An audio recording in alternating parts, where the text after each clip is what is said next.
산다는 것은 어제 속에서 영원한 것의 얼굴을 마주하고 침묵할 때의 일. 릴케 시의 한 부분입니다.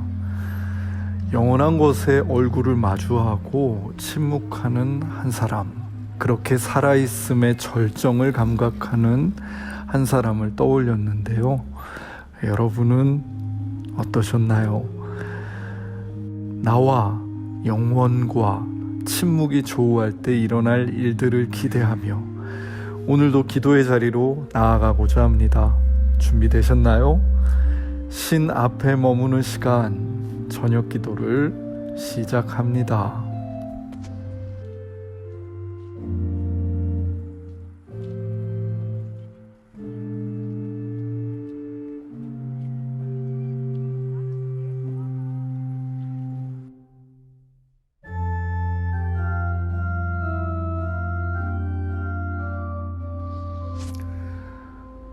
어려서부터 다닌 교회에서 배웠다. 믿음의 조상이 아브라함이라고. 하나님의 말씀을 듣고 갈 바를 알지 못하고서도 기꺼이 길을 떠난 사람. 소돔과 고모라에 의인 10명만 있어도 멸망하지 말아달라고 요청했던 사람. 아들 이삭까지도 하나님의 말씀이라면 순종하여 드리는 사람. 심지어 하나님은 자신을 가리켜 아브라함의 하나님, 이삭의 하나님, 야곱의 하나님이라 하셨으니 아브라함은 누가 뭐라 해도 믿음의 조상이 분명하다. 그래서 창세기 21장에 나온 그의 모습이 더 아프다. 성경은 25년 만에 얻은 아브라함과 사라의 아들 이삭이 젖되던 날 열렸던 잔치를 조명한다. 고대사회에서 갓난아이가 죽지 않고 젖을 떼기까지 살았다는 것은 정녕 축하하고 감사할 일이었다. 그런데 그 잔치에서 이스마엘이 이삭을 놀렸고 마침 사라가 그 장면을 목격한 것이다. 사라에게 이스마엘은 불편한 존재였다. 그러니까 15살 정도 되는 그 아이를 보고 있으면 15년 전에 있었던 일이 정확하게 떠올랐기 때문이다. 그때 사라는 아이가 없었고 지푸라기라도 잡는 심정으로 자신의 여종 하갈을 아브라함에게 들여보냈다. 그 밤에 저몄던 가슴, 임신하게 된 하갈과 피마르게 갈등했던 시간. 당시 여종이었던 하갈과 사라의 관계는 멸시하고 학대하는 벼랑 끝의 모습이었다. 하지만 대안이 없었던 것이다. 자식이 없던 사라에게는 적자 이스마엘이라도 있어야 했던 시절이었다. 그런데 자신의 몸에서 이삭이 태어난 것이다. 그 귀한 아들 이삭을 저 하갈의 아들 이스마엘이 놀리는 순간 사라는 15년 묵었던 분노로 차오른다. 하여 저들을 내쫓자고 아브라함에게 말했고 아브라함은 밤새 고민한 뒤 그들을 내쫓는다. 물론 고민하던 밤에 그들을 내보내도 좋다는 하나님의 사인이 있었지만 하갈과 이스마엘에게 떡과 물 한 가죽 부대만을 줘서 내쫓는 아브라함은 잘 이해되지 않는다. 몇 사람을 같이 보내서 살 수 있는 길을 찾아준 것이 아니었다. 아브라함에게 흔하디 흔한 가축들에 태워보내 다른 마을에 이르도록 해준 것도 아니었다. 아브라함과 사라는 냉정하게 아이와 엄마를 광야로 내쫓았고 그렇게 광야에 쓰러진 이스마엘과 자신의 아들이 이렇게 죽는 것은 못 보겠다며 울고 있는 하갈의 모습이 창세기 21장에 나온다. 물론 광야에 하나님이 계셨고 하갈과 이스마엘을 일으켜 구원하신다. 하지만 21장이 분명히 폭로하고 있는 것은 저 믿음의 조상인 아브라함과 사라의 매정한 내쫓음이다. 그들이 이삭의 젖된 잔칫날 보여준 냉혹한 처사에서 자비, 사랑, 용서와 같은 것은 느낄 수가 없다. 사라와 아브라함 내면의 해묵은 아픔과 생채기가 느껴질 뿐이다. 아픔을 낳는 찰나를 성경은 그렇게 고스란히 기록한다. 그러니까 한마디로 창세기 21장은 그늘이다. 아브라함과 사라의 그늘이다. 인생에 들이우는 그늘에서 자유할 수 있는 사람이 얼마나 있을까? 그 그늘에서 우리는 때로 더욱 냉혹해지고 자신이나 이웃을 학대하며 아픔을 재생산한다. 그늘이 낱낱이 드러난 그곳에서 감지되는 것은 1차적으로는 물론 아픔이다. 하지만 우리는 본문에서 한 가지 진실을 더 보게 된다. 아픔이 아픔을 낳는 그 모든 상황 속에 하나님이 계시다는 것이다. 내쫓으라 소리 지르는 사라와 고민에 빠져 밤을 지새우는 아브라함에게, 광야에 쓰러져 있는 이스마엘과 아들의 죽음을 못 보겠다며 우는 하갈에게 하나님이 계시다는 것이다. 이 적나라한 인간의 민낯과 아픔 속에 하나님이 계시다는 것이다. 이 사실이 참 좋았다. 저기 예배당에서 가지런히 주님 앞에 서는 시간만이 아니라 우리의 그늘 깊은 그곳, 소리치고 울고 있는 그곳에 아브라함의 하나님이, 사라의 하나님이, 하갈의 하나님이, 이스마엘의 하나님이 계시다는 사실이 참 좋았다.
하나님, 나와 너의 어쩔 줄 모르겠는 아픔이 있는 곳에 하나님이 계시다는 사실을 기억합니다. 거기서도 하나님은 다시금 아브라함의 하나님, 사라의 하나님, 하갈의 하나님, 이스마엘의 하나님이 되시고 우리를 일으켜 주시는 분이심을 기억합니다. 주님, 주님의 이름을 부르겠습니다. 우리의 아픔이 깊은 곳에서 우리의 하나님이 되어 주셔서 우리를 구원하여 주십시오. 당신의 형상 닮은 나를 잃지 않도록, 당신의 형상 닮은 너를 잃지 않도록 우리를 지켜주십시오. 예수님의 이름으로 기도드립니다. 아멘.